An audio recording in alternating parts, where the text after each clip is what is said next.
வணக்கம். ஒரு ஊரில் ஒரு தையல்காரர் இருந்தார். அவர் அந்த ஊரில் ரொம்ப பிரபலமானவர். அவர் பல இலக்கியங்கள் அது இது எல்லாத்தையும் கற்று தேர்ந்தவர். அதனால் ஒரு ஞானியாகவே இருந்தார்.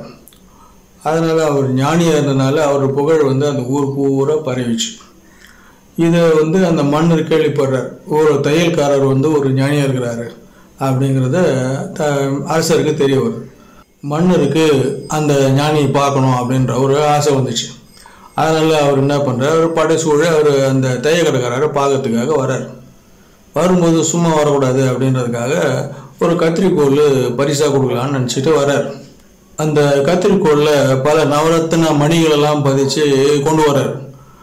அந்த நவரத்தினங்களும் ரொம்ப விலை உயர்ந்தது, கோடிக்கணக்கான ரூபா மதிப்புள்ள நவரத்தினங்கள். அதெல்லாம் பதிச்சு அந்த கத்திரிக்கோளை கொண்டு அவரை பார்த்துட்டு அவருக்கு பரிசாக கொடுக்குறாரு.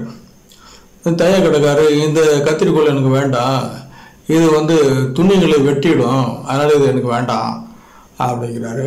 என்ன பரிசு வேணும், உங்களுக்கு ஏதாவது பரிசு கொடுக்கணும்னு நான் நினைக்கிறேன், ஏன் இது வேணான்றீங்க?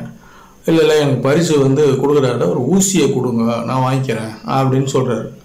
மன்னருக்கு ஒரு சந்தேகம், ஏன் கத்திரிக்கோள் விலை உயர்ந்த கத்திரிக்கோள் இதை கொடுக்குற வேணான்றீங்க, சாதாரண ஒரு ஊசியை எதுக்காக கேட்குறீங்க? கத்திரிக்கோள் துணிகளை வெட்டும், அதுபோல் இது மனங்களை வெட்டக்கூடியது கத்திரிக்கோள். ஊசிங்கிறது தைக்கக்கூடியது, ஒன்றோடு ஒன்று இணைக்கக்கூடியது, உள்ளங்களை இணைக்கக்கூடியது, இதயத்தை இணைக்கக்கூடியது. அதனால் கத்திரிக்கோள், உறவுகளை பிரிக்கக்கூடிய கத்திரிக்கோள் எனக்கு வேண்டாம், உள்ளங்களை இணைக்கக்கூடிய ஊசி தான் எனக்கு வேணும் அப்படின்னு சொல்லிட்டு அவர் சொன்னாராம். அவர் பதிலை கேட்டதும் மன்னருக்கு புரிஞ்சிச்சு, இவர் ஏன் இவர் ஞானின்னு சொல்கிறாங்க எல்லாரும் அப்படிங்கிறது அவருக்கு புரிஞ்சு போச்சு.